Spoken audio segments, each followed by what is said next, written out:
Anak ko ng Wolverine. Anak ka ni Wolverine. Yung mga ng X-Men. Oo.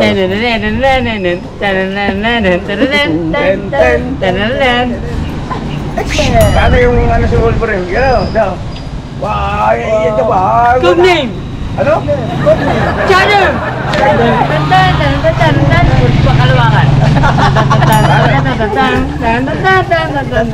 Sino siya? Napunta tayo sa Pampulis Kalawakan na. Ano siya? Akala ko ba Wolverine? Wala Ano si yun, Wolverine fake yung... Alam mo, ikaw lang ha. Ganun oh. Oo.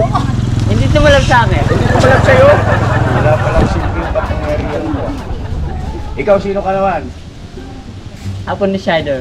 Apo ka ni Shider. Sino bang apo ni Shider? Si Batutot? Si Alexis. Ha? Girlfriend niya si Annie. Si Sino Annie. siya? Nanamuro Ay, di. siya, galing si. Agasino ako, guru pa. Okay. Agasino ako, sisititino, tampi.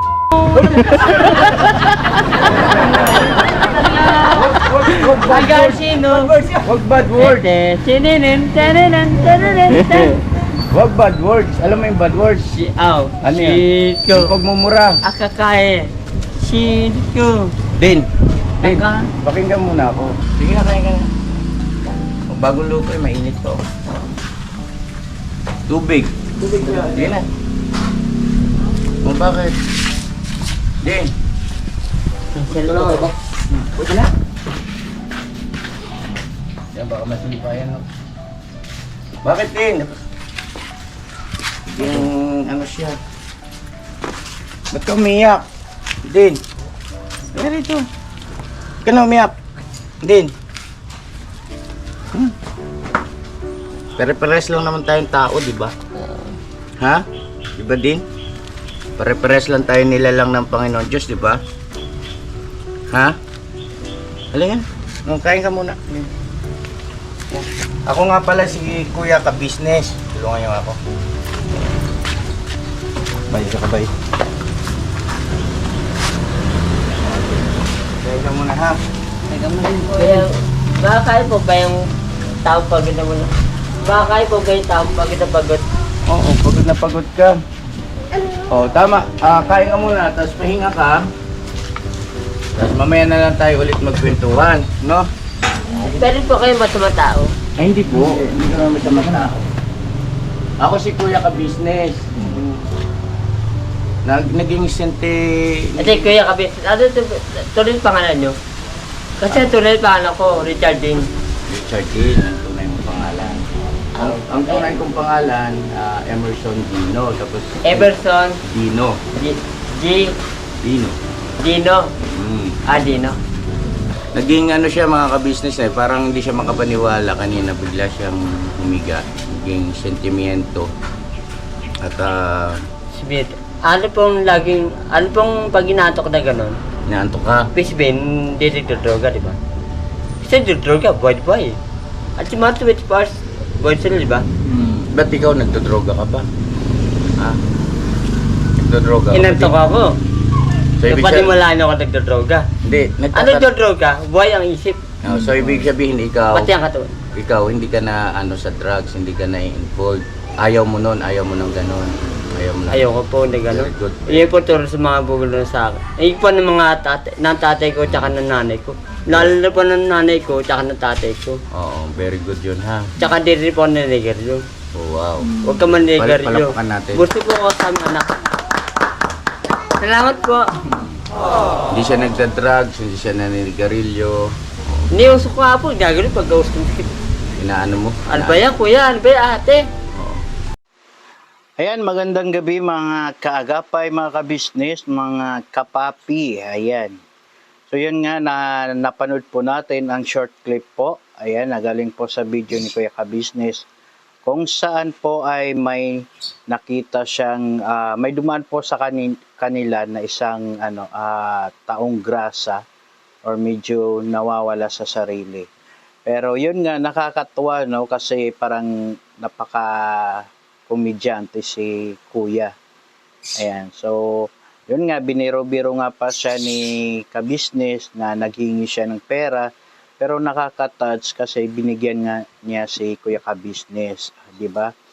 Parang parang mahilig siya manood ng mga anime dati at saka yung mga robot-robot kasi ngayon si Shider at saka si yung ginagaya niya, di ba?